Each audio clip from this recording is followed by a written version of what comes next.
Good morning, students. Today we go to see your topic is measurement of internal resistance of a cell by potentiometer. To measure the internal resistance of a cell, the circuit connections are made as shown in figure. The end C of the potentiometer wire is connected to the positive terminal of the battery and the negative terminal of the battery is connected to the end D through a key K1. This forms the primary circuit.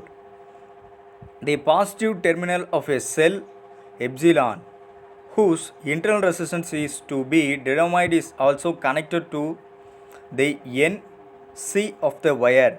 The negative terminal of a cell epsilon is connected to jockey through a galvanometer and a higher resistance.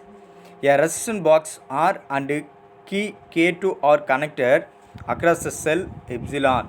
With K2 open the balancing point, J is obtained as the balancing length. Cj equal L1 is measured.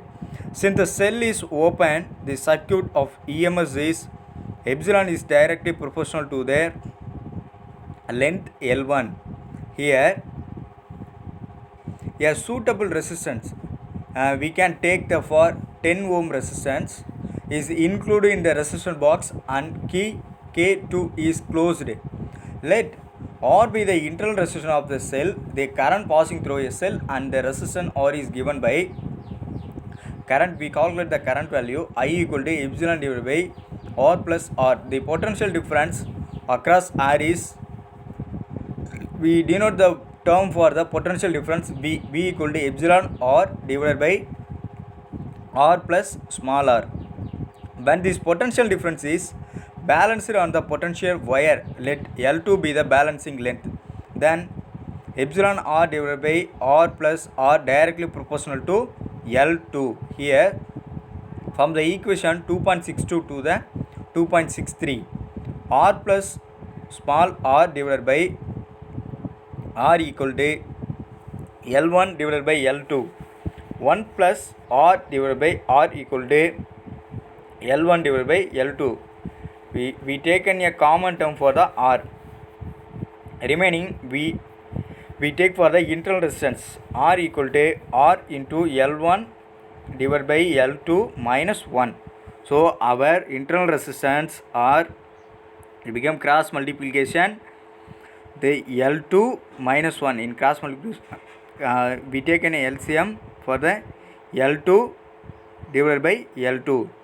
So therefore our equations are become R equal to R into L1 minus L2 divided by L2. The substituting the value of the R and L1 and L2, the internal resistance of the cell is determined. The experiment can be repeated for different values of resistance.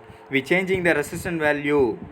It is found that the internal resistance of the cell is not constant but increases with increases of external resistance connected across the terminal. And the next one topic is heating effect. What is heating effect? When current flows through a resistor, some of the electrical energy delivered to the resistor is converted into heat energy and it is dissipated. This heating effect of known as Joule heating effect. Just as the current produces thermal energy may also be suitably used to produce an electromotive force. This is known as the thermoelectric effect. This for the one of the 2 mark question. And then second one is Joule's law. What is Joule's law?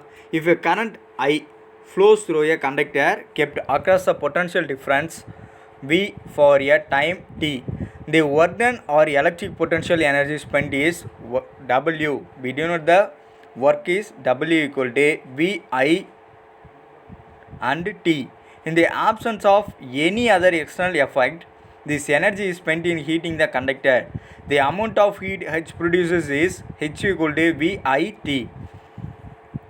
For our resistance smaller, H equal to, we substitute the value for B, I square and R and T. This relation was experimentally verified by Joule and this is known as the Joule's law of the heating.